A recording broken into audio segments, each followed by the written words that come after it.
Hello YouTube, welcome back to Ellie Talks About Mental Health and waves her hands a lot, and is joined by Simba, of course, yet again. Honestly, this is more of a life update combined with what I think is a very relevant issue, and it is a very relevant issue.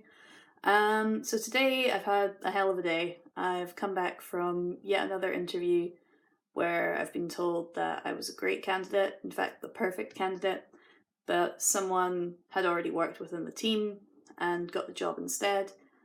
And honestly, I'm just crushed. I'm completely crushed. I really thought I had this one in the bag. And this is a common theme emerging, well, ever since last year. And so today, a little bit of a trigger warning. I'm going to be touching on issues around depression, issues under the umbrella term of depression, a little bit about my own experiences with that, maybe some of the symptomology there, and just what that has meant for my life. So I'm going to be talking about postgraduate depression today, just because it is a very real and very common issue, which I totally understand, because university is such a high, as I mentioned in previous videos, and it carries you. And it's easy to not get any support once you leave that high. You just drop off into this world where you need 5 years experience even just to get the lowest tier job. The lowest tier jobs won't hire you because you need to be just practical and not academic. I've missed out on lower tier jobs because they're worried I'll leave for the higher tier jobs, but the higher tier jobs I'm getting beaten out by people who have more experience or are already in the field or have already worked for that team, so as internal as an internal candidate can get. And this is an extremely flawed system because it means that it's incredibly hard just to get your foot in the door. Even now that I've got that experience and I've had my first graduate job for about half a year now, it's still not enough. The experience is great, recognised, I was the perfect candidate, and yet again I've fallen at the last hurdle because someone has already worked for that team and so gets the job over every other candidate who is equally qualified, just as qualified to be perfect in that role, and is not even getting a word in edgeways, a foot in the door. And I feel like excellent therapists are missing out. And there's a lot I don't like about myself, but I am very confident in my ability to help people. I know I'm a good therapist. And it's not just the NHS that has this problem. Graduate jobs in general are just failing graduates. And this is why postgraduate depression is such a real thing, because it's impossible to get anywhere sometimes. And whereas a few weeks ago we talked about the issue of suicide, and I was talking to you as someone that has recovered from that position in my life, and I was talking to you in a position where I'm able to give advice, reflect back. I just want you to know that in this case, I'm talking to you as someone who is very much still going through these issues. I'm still depressed. I still obviously experience depression within my life, and at the moment postgraduate depression is a huge factor, a huge contributing factor to my life. It's been a really rough day, and it's frustrating feeling like you have to go back to square one every time an interview falls through.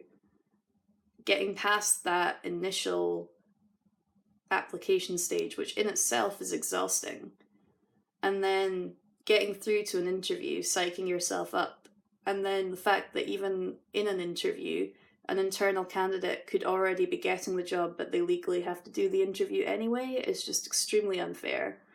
And if you're one of the people that runs these operations, a panelist or government official or whatever, get it sorted, do better, because you are failing the graduates that are so qualified and so ready to jump into the fields that they have worked so hard to be a part of. And I am definitely one of those. And if you are too, you are not alone.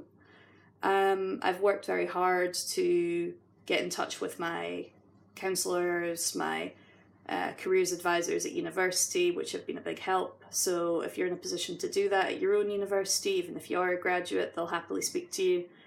And I highly recommend doing that. It helped me a lot, if it's even just to work on your CV, or it could be to work on your interview skills. I know UCAS has interview tips and things, and the place of work that you're working at the moment, if you ask them, may do a mock interview with you. That can always help. I feel we have those skills though. I just feel like it's this vicious circle of you need experience to get experience, and then even once you've got the experience, internal candidates are beating qualified new practitioners that just want to get a foot in the door and do what it is they're qualified to do.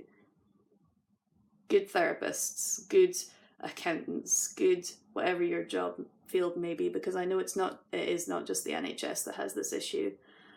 And just talk to someone, talk to your counsellor, let someone know how you're feeling, because it is such an isolating feeling like everyone is progressing except yourself.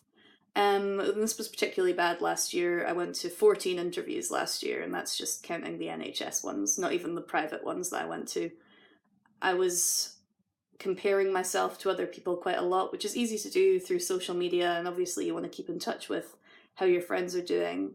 And there was a particularly good quote that I came across by Teddy Roosevelt. Comparison is the thief of joy. And I think that is so true. By comparing yourself to others constantly, and the places in life where they're in, maybe you graduate at the same time, you've all been doing the same thing for so long, and now everyone is branching out and in different levels of what they're striving to achieve, what they want to accomplish in their life. You may all have completely different goals, but it may still seem like you are behind somehow. But any progress is progress, trust me, especially when you're struggling with mental illness, as I know many of you are. You are all brave mental health warriors, and even getting up today, I know I've emphasized this before, but it's still important. If you got up today, you made yourself a cup of tea, you got changed, you did even the smallest thing that you found difficult, that is an achievement. Celebrate your small victories, because the depression is so almost immobilizing for me some days. And these are the days where I just feel, well, is it worth, I'm back to square one now, is it worth even applying for those jobs? And that can get me into a rhythm of, well, I'm just going to watch TV instead then, or I'm just going to do this, or I'm just going to do that. Today I took the bull by the horns and I went to the gym and I managed to get productive again. I've managed to not be comfort eating or anything like that. But it's easy to fall back into those crutches, and I'm glad that I have that awareness now, but it's still there. It's still very present, and I wish you all the best. If this is something you're going through, again, I will emphasize, you're not alone. So many graduates go through these feelings of feeling isolated, feeling they're not getting the support from the outside world, they're not having their skills recognized, that they have worked so hard to achieve these goals. And I have not recovered. I'm still battling my depression daily, but every day I win that battle in a small way. And I'm sure you do too, whether it's applying for something, maybe even looking at jobs. If you've spoken to someone in the field, maybe that's always a good way to maybe get ahead. If you know someone in the field, or reaching out to someone in the field, you can maybe shadow some work. If that's too much pressure right now, then it's okay to put that off. But just, if you come back to it at some stage, if it's a goal of yours and it really is a meaningful goal and not just something that people are expecting you to do, if it's something that you want to do and that you want to pursue, make sure that you do. But if it's not something that's for you, and it is just something that you feel that you owe to yourself or to your family or your university, or perhaps someone's helped fund you through university. I know my parents helped fund me through my first year because I was a school leaver that had no money, and I definitely felt like I owed them some form of success. But people that love you will support you no matter what, and you're not letting anyone down. So much love, and I'll see you next time.